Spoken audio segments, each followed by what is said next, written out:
बिस्मिल्लाहिर्रहमानिर्रहीम अस्सलाम वालेकुम। आप मेरा यूट्यूब चैनल देख रहे हैं। Welcome to my YouTube channel. जैसा कि आपको पता है कि पंजाब पब्लिक सर्विस कमीशन की तरफ से अभी रिसेंटली एक एडवर्टीजमेंट आया है। उस एडवर्टीजमेंट में ख़ास तौर पे कैनाल पटवारी की जॉब्स हैं और जूनियर क्लर्क्स की जॉब्स हैं मुख्तलिफ डिपार्टमेंट्स में। अगर आपने अप्लाई कर लिया है तो वेल एंड गुड। अगर आपने अप्लाई नहीं किया तो 31 जुलाई इसकी लास्ट डेट है, आप इसमें अप्लाई कर सकते हैं। और इसकी टेस्ट प्रिपरेशन के वाले से हमने सेशन का आगाज़ कर दिया। आज अल्हम्दुलिल्लाह हमारा पहला लेक्चर होगा। और आपको पता है कि हमने लिटरेसी मोबलाइज़र का जो सेशन था वो कंप्लीट किया था, उसमें थोड़े से कुछ पॉइंट्स रह गए थे। तो अब हमने लिटरेसी मोबलाइज़र का सेशन उसको रिवाइज़ करना है, चूँकि लिटरेसी मोबलाइज़र का जो सेशन था और जो उसका जो सिलेबस था पीपीएससी की तरफ से वो भी सेम था जिस तरह का इन जॉब्स का सेम है। तो आपको इंशाल्लाह ताला लिटरेसी मोबलाइज़र वाला और ये जो आपके कैनाल पटवारी है जूनियर क्लर्क, इन सभी सीटों का इकट्ठा हम सेशन चलाएंगे अभी, जिसका आज हम आगाज़ कर रहे हैं। आज हमारा पहला लेक्चर होगा। और सबसे पहले मैं आपका कंप्यूटर साइंस, आपको पता है सबसे इंपॉर्टेंट जो टॉपिक है, जो मेजर सब्जेक्ट है, जो मेजर आपका पोर्शन है इन जॉब्स के वाले से, वो कंप्यूटर साइंस ही है। तो मैंने स्टार्ट कंप्यूटर साइंस से लिया है। कंप्यूटर को कोशिश करेंगे 10 से 12 लेक्चर में सारे के सारा कंप्यूटर आपका कवर कर दें। उसके बाद इंशाल्लाह ताला आपका जियोग्राफी, इंग्लिश, मैथमेटिक्स सारे के सारे सब्जेक्ट जितने जैसा कि आपको पता हम किया करते हैं। और कोशिश करेंगे कि जिस तरह हम पहले करते हैं उसी तरह ही आप भी मेल और फीमेल के ग्रुप को सेपरेट रखा जाए। मेल और फीमेल के जो व्हाट्सएप ग्रुप्स बनेंगे हम इंशाल्लाह ताला कोशिश करेंगे जिस तरह पहले करते हैं। और अल्हम्दुलिल्लाह आज तक ऐसा कोई इशू नहीं बना कि फ़ीमेल के नंबर की प्राइवेसी का इशू बन रहा हो। हम 100% इंश्योर करते हैं कि फ़ीमेल के नंबर की प्राइवेसी को किसी किस्म का कोई ख़तरा ना हो। तो आज जी चलते हैं कंप्यूटर साइंस की तरफ। अगर आपने हमारे टेस्ट प्रिपरेशन सिस्टम में ऐड होना है तो मेरा नंबर आपके स्क्रीन पे चल रहा है, आप उसको व्हाट्सएप करें, इंशाल्लाह ताला हम आपको ऐड कर लेंगे। तो आज मैं थोड़ा सा आपको बता दूं, जो मैंने आपको पैटर्न पे लेके चलना है, ये हमारा कंप्यूटर साइंस है। इसका आज बेसिक लेक्चर पढ़ेंगे कंप्यूटर साइंस के वाले से। और इसी लेक्चर के वाले से जितने भी आपके पास पेपर क्वेश्चन आ चुके हैं पीपीएससी में, वो भी मैंने सारे नीचे लिख दिए हैं।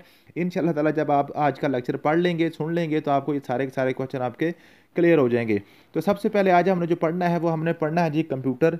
कंप्यूटर के वाले से कौन कौन से क्वेश्चन आपके बन सकते हैं, कंप्यूटर क्या है। उसके बाद हम पढ़ेंगे पार्ट्स ऑफ कंप्यूटर, कंप्यूटर के पार्ट्स कौन कौन से होते हैं। उसके बाद कंप्यूटर की मेमोरी के वाले से पढ़ेंगे, ठीक है, कंप्यूटर की मेमोरी। और उसके अलावा जो उसके बाद हम पढ़ेंगे कंप्यूटर के स्टोरेज के वाले से। और उसके बाद हम पढ़ेंगे कंप्यूटर के पेरिफेरल के वाले से, कंप्यूटर के पेरिफेरल्स क्या होते हैं। उसके बाद हम पढ़ेंगे इंटरनेट के वाले से, ठीक है जी। और यही चीज़ें। और उसके बाद हम जो है ना पढ़ेंगे आपकी जो है ना फाइल फॉर्मेट्स वगैरह के वाले से। ये आज की जो हमारे जो ना टॉपिक्स होंगे, फाइल फॉर्मेट्स वगैरह, इनमें से अक्सर आपके क्वेश्चन पूछ रहे जाते हैं।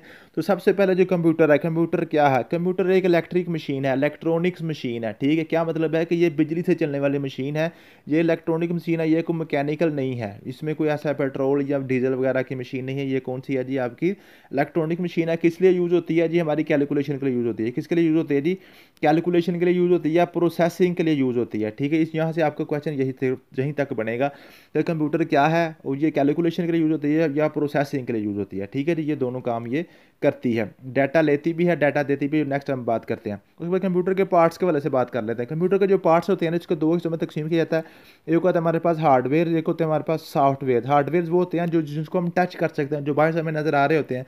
जैसे कंप्यूटर का माउस होता है, कंप्यूटर का कीबोर्ड होता है, कंप्यूटर का सीपीयू होता है, कंप्यूटर का आपके पास मॉनिटर होता है, एलसीडी होती है। वो सारी की सारी कंप्यूटर की केबल्स वगैरह वो आपके हार्डवेयर हैं जिनको हम हाथ में पकड़ सकते हैं, हाथ में टच कर सकते हैं। एक होते हैं कंप्यूटर के सॉफ्टवेयर। सॉफ्टवेयर होते हैं जो कंप्यूटर के अंदर आपने इंस्टॉल किए होते हैं।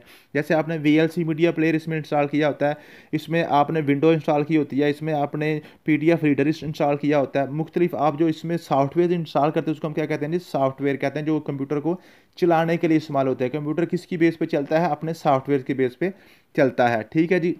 ये आपके होगा जी कंप्यूटर के हार्डवेयर और सॉफ्टवेयर के वाले से। एक और जो टाइप होती है वो होती है हमारे पास इनपुट और आउटपुट। ये आप कंप्यूटर के पार्ट्स होते हैं। इनपुट वो कंप्यूटर के पार्ट्स होते हैं जिनकी वजह से हम कंप्यूटर में डाटा एंटर करते हैं। कंप्यूटर के अंदर डाटा एंटर किया जाता है। जैसे हमारे पास कीबोर्ड है, कीबोर्ड से हम लिखते हैं तो कंप्यूटर के अंदर लिखा जाता है। जैसे हमारे पास माउस है, माउस को हम हिलाते हैं तो कंप्यूटर के अंदर एरो हेड जो है वो हिलता है, वो मूव करता है। मीन्स के वो सारे के सारे डिवाइसेज, जैसे माउस होता है, माउस और माइक होता है, माइक माइक से हम बोलते हैं तो कंप्यूटर के अंदर हमारी आवाज़ जाती है। इसी तरह कुछ डिवाइसेज ऐसे होते हैं जो कंप्यूटर से डेटा को बाहर निकालते हैं। जैसे हमारा स्पीकर होता है, स्पीकर से आवाज़ बाहर को निकल रही होती है। जैसे हमारे पास एलसीडी है जो उससे तस्वीर बाहर को हमें नज़र आ रही होती है, ठीक है। और तीसरी चीज़ आप होती है कंप्यूटर इनपुट और आउटपुट के दरमियान, उसको हम कहते हैं सीपीयू। उसको हम क्या कहते हैं, सीपीयू। ये बड़ा इंपॉर्टेंट है, सेंट्रल प्रोसेसिंग यूनिट। इसकी एब्रीविएशन भी पूछ ली जाती है या पूछ लेता है। जो कंप्यूटर का जो दिमाग होता है, जो मेन कंप्यूटर का जो ब्रेन होता है, उसको हम क्या कहते हैं जी, हमारा सीपीयू है। और वो पूछ लेता है सीपीयू क्या है, ये इनपुट डिवाइस डिवाइस है कि आउटपुट डिवाइस है? ये तो ना तो इनपुट है, ये ना ही आउटपुट है, ये क्या जी, ये प्रोसेसिंग डिवाइस है। ये कौन सी है? प्रोसेसिंग डिवाइस है। समझ आ गई है जी। उसके बाद चलते हैं कंप्यूटर की मेमोरी की तरफ। कंप्यूटर की मेमोरी दो तरह की होती है, एक होती है हमारे पास वोलेटाइल मेमोरी, एक होती है नॉन वोलेटाइल मेमोरी। ठीक है जी। वोलेटाइल मेमोरी वो कौन सी होती है? जिसको वोल्टेज की ज़रूरत होती है, जिसको वोल्टेज की ज़रूरत होती है, मीन्स के जिसको कंप्यूटर की जो याददाश्त है, ऐसी याददाश्त कंप्यूटर की जिसको वोल्टेज की ज़रूरत है। जब तक बिजली चलती रहती है, कंप्यूटर की याददाश्त चलती रहती है, वो सारे के सारा डॉक्यूमेंट्स आपका सेव रहता है। जब बिजली बंद होती है, यानी कि कंप्यूटर से आप ऑफ कर देते हैं, कंप्यूटर से बिजली को ख़त्म कर देते हैं, उसकी जो कंप्यूटर की तार जो है उसको निकाल देते हैं या लैपटॉप को बंद कर देते हैं, तो उसकी मेमोरी भी सारी ख़त्म हो जाती है। ये आपकी होती है वोलाटाइल मेमोरी, यानी कि ख़त्म हो जाने वाली मेमोरी, यानी कि गायब हो जाने वाली मेमोरी। ठीक है, उसको हम कहते हैं जी रैम, रैंडम एक्सेस मेमोरी।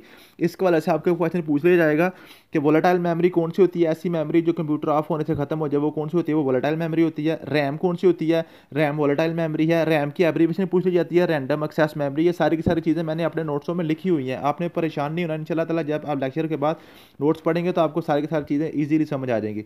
उसके बाद हमारे पास होती है non volatile memory. Non volatile memory होती है ऐसी मेमोरी जिसको वोल्टेज की ज़रूरत नहीं होती। नॉन वोलेटाइल, वो कंप्यूटर बंद भी हो तब भी उसकी मेमोरी कंप्यूटर की सेव रहती है और डॉक्यूमेंट्स आपके ख़राब नहीं होते। वो हमारी होती है नॉन वोलेटाइल मेमोरी। ठीक है, इसको हम कहते हैं रोम, ROM, read only memory. Read only memory, बस यहीं तक आपके मेमोरी में क्वेश्चन आएगा। उसके बाद है कंप्यूटर की स्टोरेज। कंप्यूटर की स्टोरेज क्या है? स्टोरेज होती है जो कंप्यूटर के अंदर चीज़ों को स्टोर करना। ठीक है जी, कंप्यूटर का हाफजा। ठीक है जी। तो स्टोरेज जो है जी, इसके अंदर क्या है जी, इसमें दो तरह की स्टोरेज है। एक आपकी होती है प्राइमरी स्टोरेज, एक होती है आपकी सेकेंडरी स्टोरेज। प्राइमरी स्टोरेज वो होती है जो कंप्यूटर की अपनी स्टोरेज होती है, जैसे हार्ड डिस्क उसकी होती है ना, जैसे आपके मोबाइल के अंदर उसकी जो हम कहते हैं ना, मोबाइल हमारे 15 GB इसकी मेमोरी है। इसकी मेमोरी नहीं होती, वो क्या होती है? उसकी स्टोरेज होती है कंप्यूटर की या मोबाइल की। उसकी जो अपनी हार्ड डिस्क होती है वो उसकी होती है प्राइमरी स्टोरेज। और हम जो उसके एक्सटर्नल चीज़ें लगाते हैं ना, जैसे USB लगा देते हैं या मोबाइल में मेमोरी कार्ड डाल देते हैं, तो वो हमारी क्या होती है? सेकेंडरी स्टोरेज होती है। वो क्या होती हैं जी? सेकेंडरी स्टोरेज होती हैं। उसके बाद पेरिफेरल्स ऑफ कंप्यूटर। कंप्यूटर के पेरिफेरल्स कौन से होते हैं? कंप्यूटर के पेरिफेरल्स वो होती हैं ऐसी मशीनें जो कंप्यूटर के साथ अटैच होती हैं ताकि कंप्यूटर का काम ज़्यादा एफिशिएंटली कर सके। फॉर एग्जांपल, कंप्यूटर के साथ आप प्रिंटर को अटैच कर देते हैं, या इसके साथ स्कैनर को अटैच कर देते हैं, या आप इसके साथ किसी स्पीकर को अटैच कर देते हैं, या किसके साथ आप किसी माइक को अटैच कर देते हैं। ठीक है, तो ये या कोई कैमरा लगा देते हैं। तो ये कंप्यूटर की पेरिफेरल्स हैं, कंप्यूटर के साथ अटैच होने वाली सारी मशीनें जो आपकी पेरिफेरल्स कहलाती हैं। ठीक है जी। उसके बाद है जी, कंप्यूटर की टाइप्स होती हैं। एक होता है PC, पर्सनल कंप्यूटर। एक होता है सर्वर। सर्वर होता है जी, आपने जो सर्विसेज के लिए कंप्यूटर बनाए हुए हैं, एक कंपनी के लिए ज़्यादा कंप्यूटर की सीरीज़ होती है। ठीक है, और सारी सीरीज़ को जब एक कनेक्शन के साथ जोड़ दिया जाता है, वो हमारा इंटरनेट बन जाता है। वो हमारा क्या बन जाता है? इंटरनेट बन जाता है। ठीक है जी। उसके बाद फाइल फॉर्मेट्स के वाले से पूछ लिया जाता है जी, कि आपके पास जो डॉक्यूमेंट्स जो है ना, डॉक्यूमेंट माइक्रोसॉफ्ट वर्ड में DOCX के वाले से इसमें जो ना सेव किए जाते हैं। ये मैंने एंड वाली लाइन में लिखी हुई है। ठीक है जी। स्पेसिफिक फॉर्मेट्स हैं वर्ड डॉक्यूमेंट्स के लिए DOCX, इमेज के लिए JPG होता है। ठीक है जी। PDF, पोर्टेबल डॉक्यूमेंट फॉर्मेट वगैरह, ये सारी आपकी चीज़ें होती हैं। तो ये आपका कंप्यूटर का बेसिक सा नॉलेज है। इसको अगर आपने अच्छे तरीके से सुना है तो आपको समझ आ गई होगी। कि नहीं समझ आया तो दोबारा इसको सुन लें, बार बार सुन लें, इंशाल्लाह ताला आपको ये चीज़ें सारी की सारी क्लियर हो जाएंगी। तो इन्हीं में से क्वेश्चन आपके अक्सर पूछ लिए जाते हैं, और आपके पेपर में भी इंशाल्लाह ताला 2 से 3 क्वेश्चन यही पहले लेक्चर में से ही आएंगे। और ये मैंने क्वेश्चन 20 लिखे हुए हैं, मैंने सर्च करके जो मुझे मिले हैं पास्ट पेपर्स में PPSC के, ये आपको मैंने लिखे हुए हैं। ठीक है जी। तो ये आपने पढ़ लेने हैं, इंशाल्लाह ताला आपको सारी समझ आ जाएगी। और इन 20 के 20 क्वेश्चन के मैंने आंसर भी नीचे लिख दिए हुए हैं। ठीक है जी। आप इसके आंसर भी देख सकते हैं। जब आप पहले लेक्चर सुन लेंगे, फिर आप इसके ये क्वेश्चन सारे खुद इसको सॉल्व करने की कोशिश करेंगे। जब आप खुद सॉल्व करने की कोशिश करेंगे, उसके बाद फिर इसके आंसर को मैच करेंगे, तो इंशाल्लाह ताला आपका ये सारे के सारा टॉपिक क्लियर हो जाएगा। इसी तरह थोड़ा थोड़ा करते जाएँ, साथ साथ पहले दिन से ही आप तैयारी शुरू कर दें। इंशाल्लाह ताला कोई दुनिया की ताकत ऐसे नहीं जो आपको पेपर पास करने से रोक सके। अस्सलाम वालेकुम।